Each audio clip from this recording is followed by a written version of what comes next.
Filipenses 3, olha, por que eu gosto do livro de Filipenses? O apóstolo Paulo, que escreveu esse livro, ele está preso. Está preso. Está preso em Roma, numa cadeia que o Nero botou ele ali. É a segunda prisão dele, aparentemente. E nesta ele vai ser decapitado depois de alguns dias. E ele escreve o livro de Filipenses e fala pelo menos umas 20 vezes sobre alegria. Como alguém que vai perder a cabeça, literalmente, daqui a pouco, pode falar de alegria. E ele tem uma visão das coisas que me impressiona. Se fosse eu estaria mandando o zat para vocês, dizendo assim: olha, eu fui falar de Jesus, me prenderam, orem por mim para eu ser liberto. Ai, o que estão fazendo comigo? Provavelmente ia ser assim. Eu sou eu. Agora, o tal do Paulo aí na Bíblia, ele fala assim: queridos, fiquem felizes, porque as minhas prisões em Cristo... Peraí, é o Nero que prendeu ele? Não, para ele não foi o Nero, o César, nenhum imperador romano. Porque para ele, Deus estava no controle da vida dos imperadores maus. E ele não considerava que ele estava preso no sistema. Ele chamava minhas cadeias em Cristo. E ele dizia: sabe por que eu estou preso? Porque Deus me queria como missionário aqui nessa cadeia, eu estou pregando para todo mundo. E o apóstolo Paulo, como era um prisioneiro importante, ele tinha 4 soldados da elite do exército romano que o vigiavam. De 4 em 4 horas mudava o turno de soldados, daqueles iguais os soldados da Inglaterra que ficam parados assim. Você tira foto, faz coceguinha no cara, o cara não se mexe. Ele tinha 4 de 4 em 4 horas. E ele pregava para esses caras. Dava de dedo neles assim, ó. Vocês precisam saber de Jesus e tudo. Tanto é que quando ele termina a carta de Filipenses, ele escreve assim: a igreja que se reúne na casa do imperador César está mandando um oi para vocês. Então, por que o Nero prendeu o Paulo? Porque ele pregava o evangelho. E ele pregou para soldados que eram parentes do imperador. E que começaram uma igreja no palácio. Em alguma sala do palácio. O soldado chegou lá e falou: pai, tem um velhinho maluco lá falando de Jesus, meu coração pegou fogo, eu percebi que eu também cria em Jesus, e os pais se converteram, a tia, a avó, o primo, nasceu uma igreja dentro da casa do sujeito que prendeu Paulo para ele parar de pregar o evangelho. Então essa carta é linda, é maravilhosa, cheia de alegria, mesmo sabendo que vai morrer daqui a pouco. E nós não sabemos que vamos morrer daqui a pouco, certo? Ninguém aqui sabe. Então a gente é que está um pouco mais alegre do que esse cara. Capítulo 3, versículo 12. Diz assim: não que eu já tenha obtido tudo isso ou tenha sido aperfeiçoado, mas prossigo para alcançá-lo, pois para isso também fui alcançado por Cristo Jesus. Irmãos, não penso que eu mesmo já tenha alcançado, mas uma coisa faço, esquecendo-me das coisas que ficam para trás e avançando para as que estão adiante, prossigo para o alvo, a fim de ganhar o prêmio do chamado celestial de Deus em Cristo Jesus. Todos nós que alcançamos a maturidade devemos ver as coisas dessa forma. Ou seja, não fica chorando, Deus tem um plano em tudo isso. E se em algum aspecto vocês pensam de modo diferente, isso também Deus lhes esclarecerá. Então somente vivamos de acordo com o que já alcançamos, ou seja, a fé que nós temos. Irmãos, sejam unidos, sigam unidos o meu exemplo e observem os que vivem de acordo com o padrão que lhe apresentamos. Pois já lhes disse repetidas vezes, agora repito com lágrimas, há muitos que vivem como inimigos da cruz de Cristo. O destino deles é a perdição. O seu Deus é o estômago e eles têm orgulho do que é vergonhoso. Só pensam nas coisas terrenas. Nossa cidadania, porém, está nos céus, de onde esperamos ansiosamente o Salvador, o Senhor Jesus Cristo. E ele termina dizendo: pelo poder que o capacita Jesus, a colocar todas as coisas debaixo de seu domínio, e ele transformará os nossos corpos humilhados agora, tornando-os semelhantes ao seu glorioso corpo, que é a promessa daqueles que creem em Jesus Cristo. Quando Jesus aparecer novamente, a Bíblia Sagrada diz que o que é corruptível se revestirá de incorruptibilidade, e o que é mortal se revestirá de imortalidade, e nós teremos um corpo físico igual ao corpo físico do Senhor Jesus Cristo depois que ele ressuscitou. Deve ser um corpo maravilhoso, porque Jesus aparecia onde ele queria. Não faz mal que não tem avião, ele viajava sem avião. Ele aparecia dentro de uma casa sem abrir a porta. Ele sentava numa cadeira e não caía, mas ele passava pelas paredes. Ele comia quando queria. Era o corpo ressuscitado de Jesus, que é o corpo eterno que o Senhor promete nos dar àqueles que creem em Jesus. Mas aqui nessa passagem da Bíblia Sagrada, eu encontro algumas dicas para você viver aqui enquanto não chega aquele dia. Então as dicas. Primeira dica que o apóstolo Paulo dá para mim e para você: faça uma verdadeira avaliação de quem você é. Ele fala assim: não que eu já tenha alcançado, não que eu já tenha atingido a perfeição. Ele tem uma avaliação realística de si mesmo. Não podemos ter uma avaliação fora da realidade a nosso respeito. Algumas pessoas pensam de si muito menos. Eu não sirvo, eu não presto, eu não sou capaz, eu não aguento, eu não tenho, eu não tive, eu não fui. Uma avaliação péssima de si mesmo. Uma avaliação fora da realidade. Outros têm uma avaliação fora da realidade do outro lado. Sou maravilhoso. O corona nunca vai pegar em mim, porque eu tenho força física. Não estou lembrando de nenhum presidente. Pensam demais de si mesmo. Eu sou bom, nada acontece comigo. Ou então tem uma visão errônea de Deus. Eu sou filho especial de Deus. A enfermidade nunca me pega. Eu não tenho dificuldades. Está errado.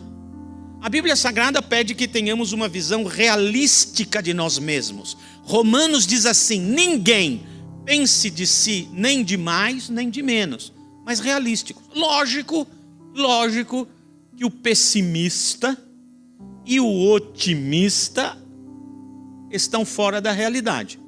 Agora, o otimista é mais feliz, não é? É melhor ser. Agora, quem sou eu? Em que pé da minha vida estou? Como eu estou? O que eu tenho? O que eu não tenho? O que eu desejo ter, alcançar, receber, ter, estar?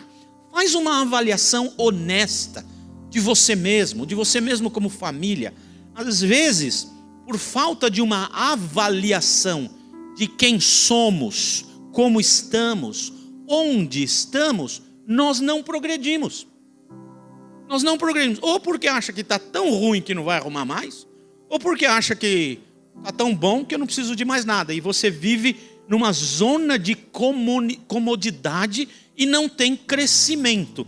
A primeira dica para a gente enfrentar essa pandemia, enfrentar o dia a dia, enfrentar a vida, enfrentar os meses que virão, os anos que virão, a primeira dica é: faz uma avaliação honesta, realística de quem é você, como você está, onde você está, mas também faz uma avaliação de quem você quer ser, o que você quer ter e onde você quer estar. Faz essa avaliação. O apóstolo Paulo está dizendo: eu creio em Deus, mas eu preciso entender onde eu estou agora e para onde eu quero ir. Primeira dica. Segunda dica que ele dá para a gente é muito legal. Ele toma uma decisão. Quando ele faz a avaliação: eu sou isso, tenho isso, estou nisso. ou neste lugar. Sou isso, tenho isso, estou nesse lugar. Mas eu quero ser aquilo, ter aquilo, estar lá. Primeiro passo é importante, mas tem que dar o segundo passo. Ele disse o seguinte: uma coisa faço.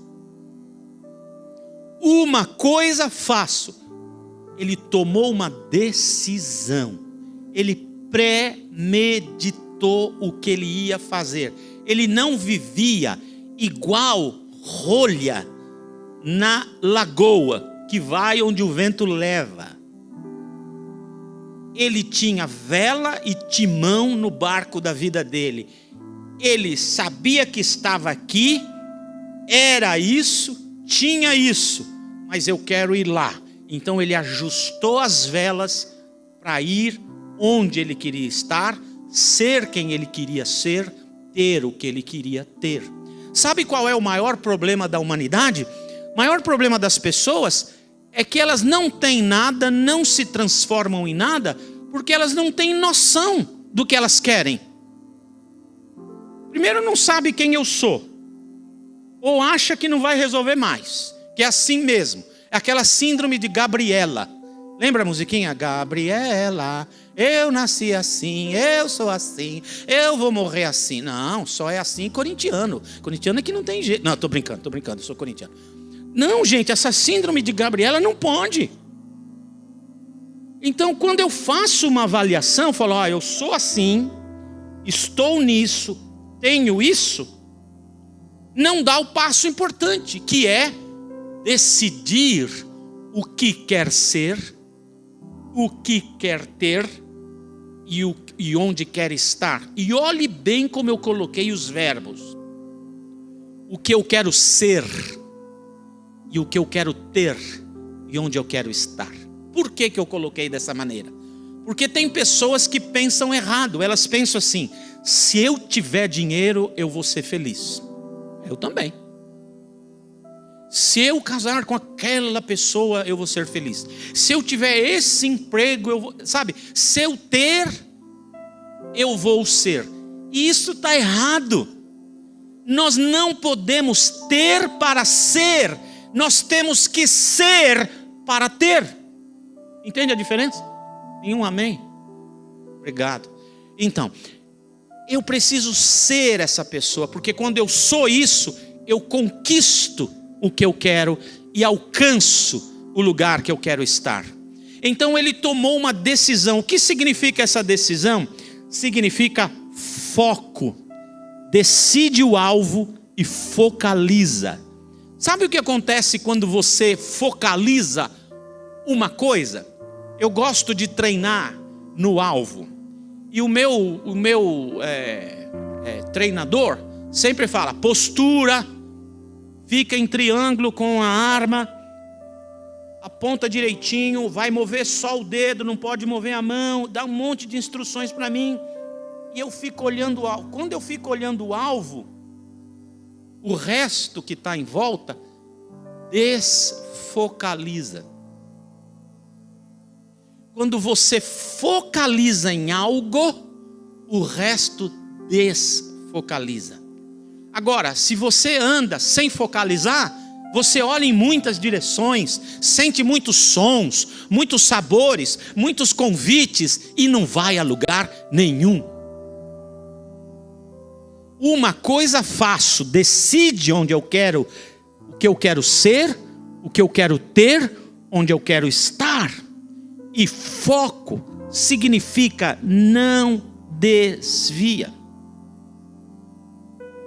Às vezes pensamos: se eu que tenho que fazer tudo pela minha vida, não posso depender de ninguém. Está errado. Outros pensam assim: Deus que tem que fazer tudo porque eu não posso fazer nada. Está errado. A nossa vida sempre é uma mescla de decisão, foco, ação com dependência de Deus. A Bíblia Sagrada diz: se o homem construir a casa sem o Senhor edificar, em vão constrói. A Bíblia diz: se o vigia vigiar a cidade, sem o Senhor vigiar a cidade, em vão vigia. O que a Bíblia está dizendo? Está dizendo que o homem é parceiro de Deus, Deus é parceiro do homem. Quando eu olho quem eu sou, o que eu tenho, aonde eu estou, e decido que eu quero ser aquilo, ter aquilo e estar naquele lugar, eu faço isso em oração e peço a Deus que me dê esse alvo. E aí peço a Deus que me ajude nessa caminhada, mas tem que ter os olhos no alvo, tem que estar focado.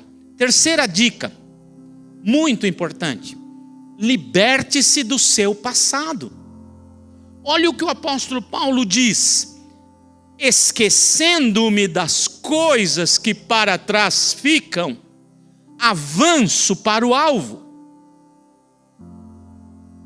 Olha que interessante, esquecendo-me das coisas que para trás ficam, avanço para o alvo. Sabe qual é um dos grandes problemas da gente? A gente é preso ao passado. A gente é preso ao passado pelo menos em 3 áreas. Primeiro, nas coisas boas ou ruins que nos aconteceram no passado. Ai, antigamente eu era tão feliz. Tem até aquela música antiga que papai cantava, eu era criança, mas eu escutava: ah, que saudade da professorinha. Eu era feliz e não sabia. A gente às vezes olha para o passado gostoso e fica com aquele saudosismo, aquele saudosismo que daqui a pouco vai virando uma melancolia, e daqui a pouco uma depressão e uma tristeza, porque aquele passado gostoso foi embora. Não. Toda lembrança gostosa do passado tem que ser um trampolim para o futuro. Ou então coisas tristes. Ai, você não sabe o que me aconteceu. Eu fui rejeitado, me desprezaram, acabaram comigo, me tiraram dali, me expulsaram daquele lugar, ninguém ligou para mim. Ai. Que isso? E aí a pessoa é presa no passado, por causa de coisas boas ou de coisas ruins. Não. Outra coisa que prende as pessoas no passado são feridas. Feridas. Pessoas ou circunstâncias que te machucaram. E eu quero te dizer uma coisa para você. A maioria das pessoas acha que é justo não avançar na vida porque foram machucados no passado. Você não sabe o que eu sofri. Se você sofresse o que eu sofri, você ia entender por que eu não consigo mais. Que? Para com isso. Alguém te machucou no passado? Perdoa e avança. Deixa o passado no passado. Quando o Senhor Jesus Cristo disse: eis que estou convosco todos os dias até a consumação dos séculos, Ele está no nosso presente. Ele não está no nosso passado? Ele está no nosso presente, Ele conhece o nosso passado. Ele pode ir no meu passado para me curar, mas Ele está no meu presente. Quando eu vivo no passado, eu vivo sem Ele. O que é que te machucou? E por causa disso você não vai mais avançar? Um grande pregador do passado chamado Moody, a esposa acabou ficando paralítica. E ela pensou: agora, nessa cadeira de rodas, eu não tenho mais como trabalhar para Deus, nem ajudar meu marido. E ele tinha muitos alunos. E agora minha cabeça falhou. Não lembro se é o Moody ou o Spurgeon. Um dos dois. E um dia um aluno do seminário bateu na porta da casa delas. A empregada atendeu, ele entrou. E ele disse para ela: o seu marido não está? É que eu precisava emprestar um livro que é muito caro e eu não tenho como comprar o livro. E ele tinha uma biblioteca enorme dentro de casa. Então ela olhou para aquele menino e começou a escrever cartas para vários amigos em vários lugares do mundo, dizendo: você pode doar um livro? E ela fez uma lista e disse: qual que você pode doar? Ou mande o livro ou mande o dinheiro. E ela construiu um ministério inteiro de doação de livros para estudantes da cadeira de rodas. O que é que te machucou no passado que você agora acredita você não pode ir para frente? Não. O passado que acorrenta você no presente é o passado que você permite que acorrente você no presente. Outra coisa que pode acorrentar você no passado, uma falha sua, um pecado seu. Lá atrás eu pisei no tomate e acho que agora eu não posso mais. Quem disse? O Senhor Jesus perdoa todo o pecado. A Bíblia Sagrada diz: se confessarmos os nossos pecados, Deus é fiel e justo para nos perdoar os pecados e nos purificar de toda a injustiça. Nada de ficar preso no passado. Preste atenção no que eu vou te dizer. Quem crê em Deus não vive no passado. Quem crê em Deus vive no presente com os olhos no futuro. Nenhum amém? Presta atenção no que eu estou te dizendo. Liberte-se do seu passado. Não adianta me contar o glorioso passado que você teve e não fazer nada agora. Que o glorioso passado que você teve seja um estímulo para você avançar. Você foi machucado no passado, ok, o que eu faço agora? Lembra o primeiro passo? Quem eu sou, o que eu tenho, onde estou. Decide o alvo novo, toma uma decisão, foca e liberte-se do seu passado. Amém ou não amém? Muito bem. Outra dica bem interessante. Disciplina. Ele diz: não que eu tenha alcançado avaliação realística de si mesmo. Quem eu sou, o que eu tenho, onde eu estou. Mas agora eu tomo uma decisão, uma coisa faço, escolho o novo alvo. Agora eu focalizo lá. Terceiro, eu me liberto das coisas do meu passado e focalizo no futuro. Quarto, a boca vai ficar quente. Não vai ser fácil.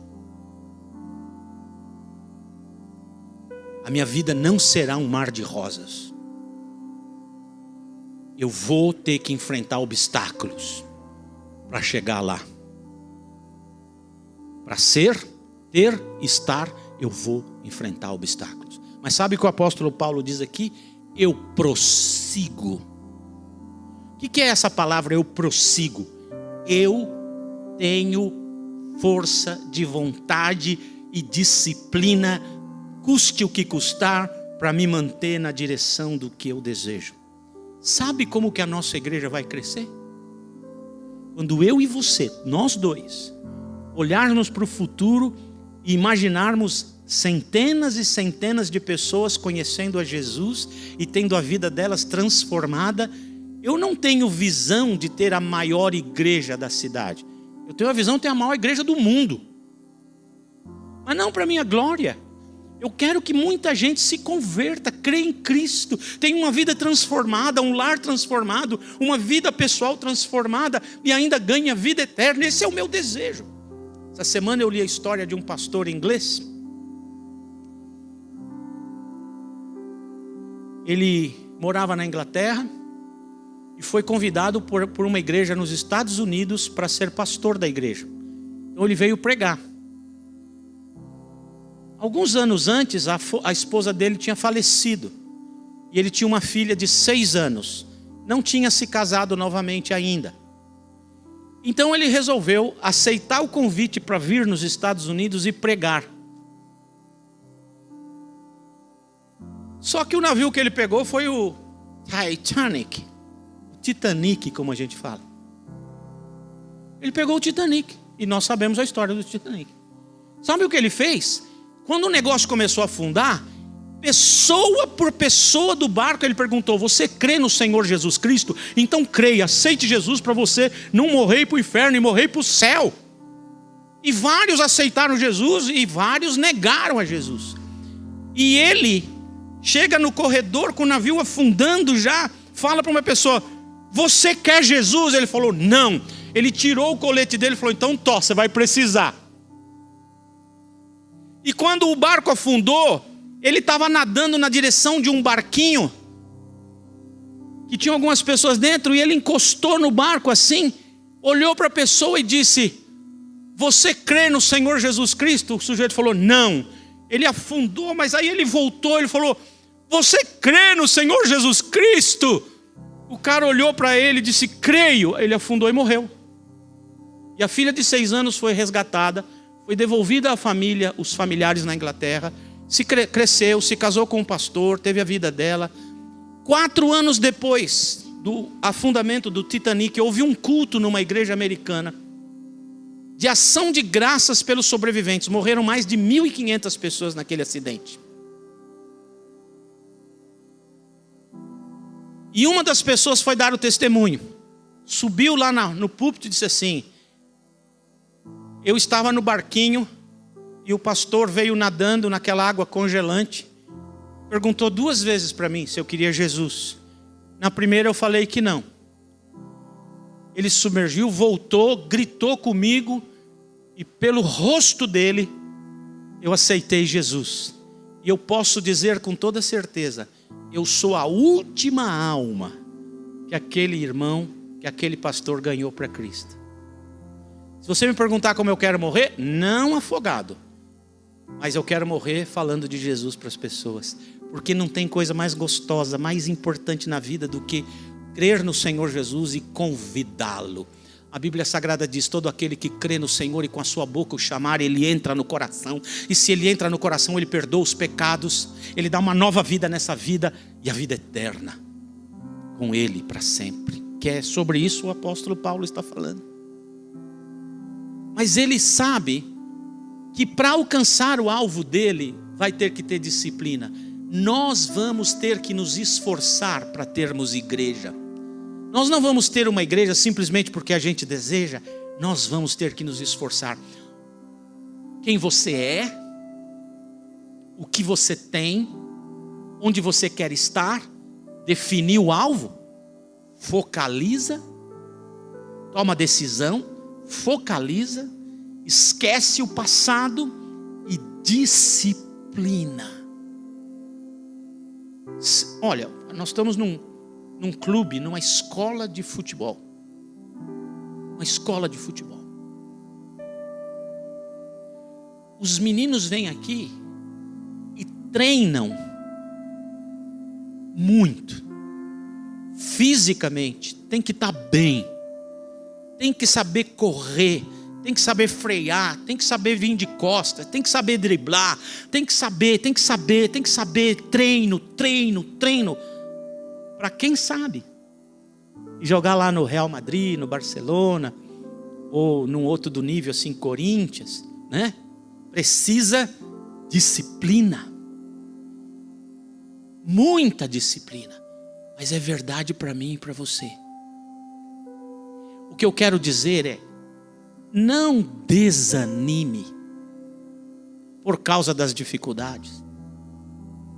Gente, com honestidade de coração, sem nenhuma demagogia, todos os dias eu penso em desistir. Outro dia eu escrevi no Facebook uma citação da Clarice Lispector, só que eu esqueci de falar que a citação era dela, e todo mundo pensou que a citação era minha. A Clarice Lispector uma vez escreveu assim: às vezes eu estou tão cansada que eu não sei se é para descansar ou desistir. Nossa, foi legal que eu recebi assim um monte de gente: pastor, não desista, pastor, você é uma bênção, pastor, continua firme. E eu fui explicando para o povo: eu só pensei. Mas eu penso todo dia.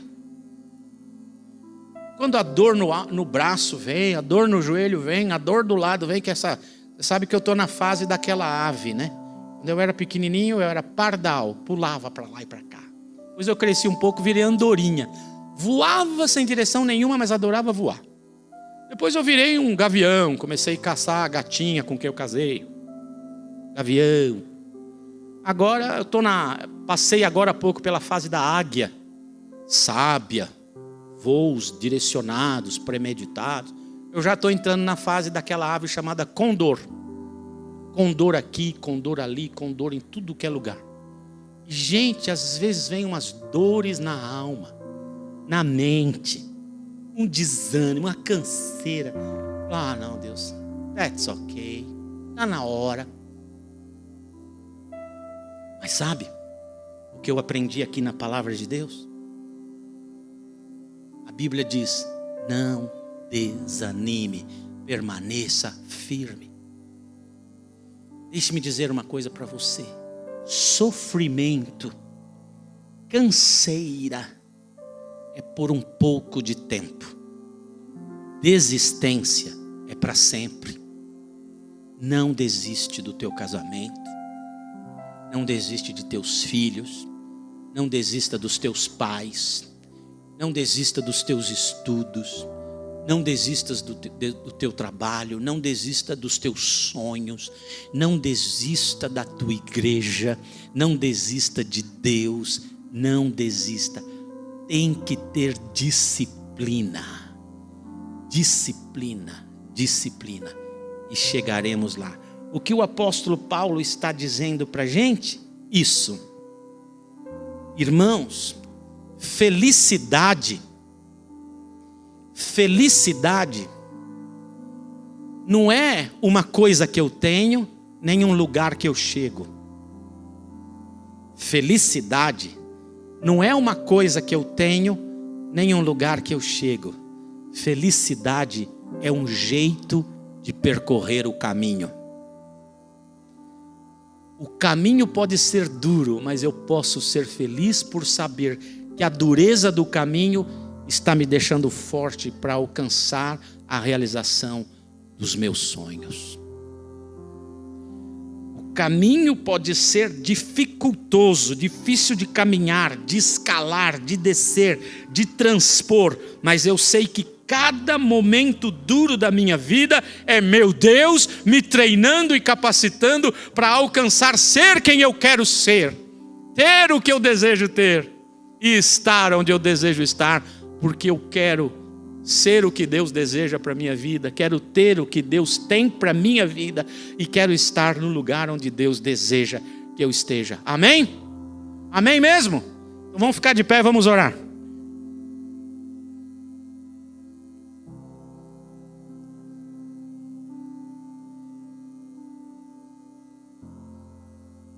Se você não lembrar de nada, procura lembrar disso. Autoavaliação, decisão, focalização, libertação do seu passado e disciplina. E jamais se esqueça, felicidade não é uma coisa que eu tenho, nem um lugar onde eu chego, mas um jeito de percorrer o caminho. Então agora fecha os seus olhos e você, esquece cônjuge, amigo, amiga, irmãos, esquece. Faz uma autoavaliação, vira os seus olhos para dentro de você mesmo. Vamos fazer um exercício de fé. Quem sou eu? Quem eu sou hoje? Mas olha, não avalia por você mesmo. Pergunta a Deus, na sua opinião, quem eu sou? Sabe o que o Espírito de Deus vai dizer para você? Você é muito importante. Você é valioso. O meu Espírito mora em você. Você tem uma ideia de como você é valioso. Você tem valor. Eu tenho um propósito na sua vida. Você tem algo para escrever com a sua vida no chão da sua existência. No pisar cotidiano das calçadas da tua vida, eu vou escrever um poema. Deus está dizendo isso para você. Segundo, tome uma decisão. Eu vou ser mais, ser melhor. Eu quero ser diferente. Eu quero ter e eu quero estar.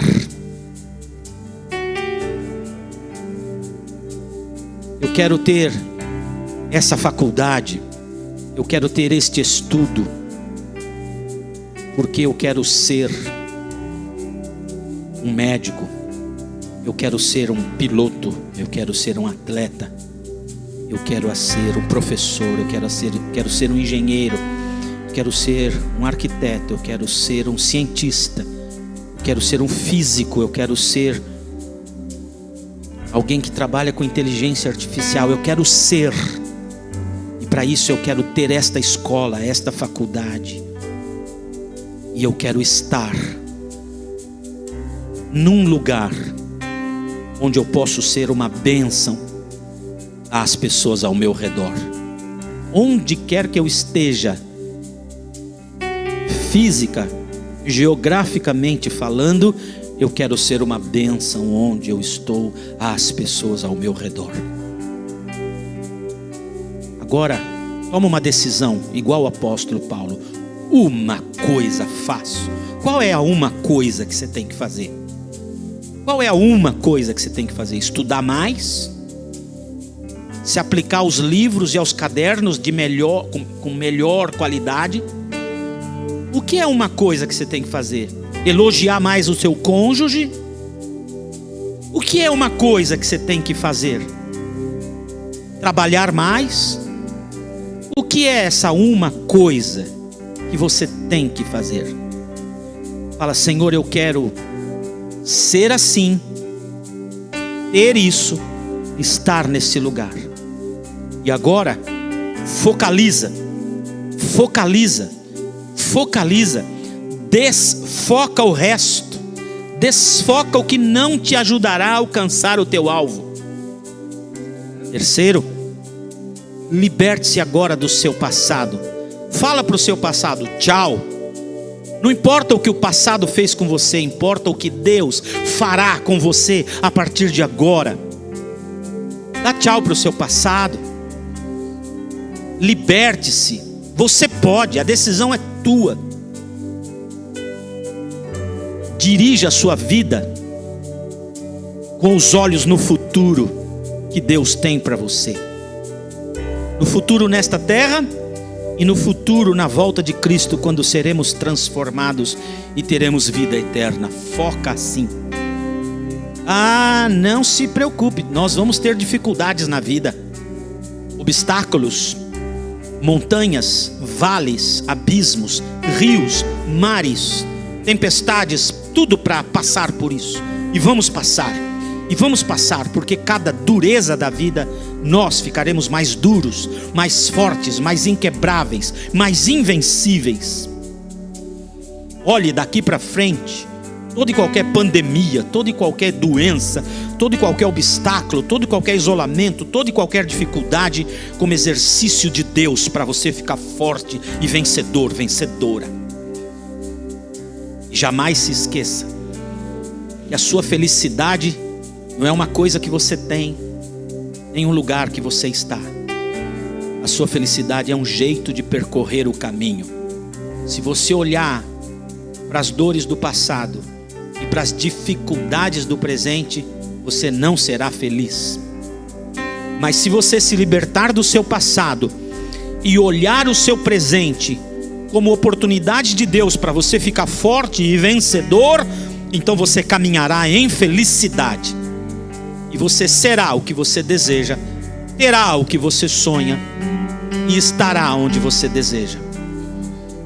Mas eu, pastor dessa igreja, desejo que cada pessoa aqui esteja hoje com Cristo, para no futuro viver com Ele por toda a eternidade. Senhor Jesus, nos abençoe nessa tarde. Obrigado por esse clima maravilhoso. Obrigado. Abençoa os nossos amados que estão em casa, ou na frente de um celular, ou de um computador. Que a tua bênção vá sobre eles. Ajude-os a tomar essas decisões, avaliar-se, escolher um destino, focalizar, libertar-se do passado e aguentar as durezas do caminho como experiências de fortalecimento. E assim alcançaremos o alvo que nos está proposto. Abençoa cada pessoa que está aqui, cada pessoa que está nos assistindo. É a minha oração no nome bendito e forte de Jesus Cristo. Amém e amém. Amém.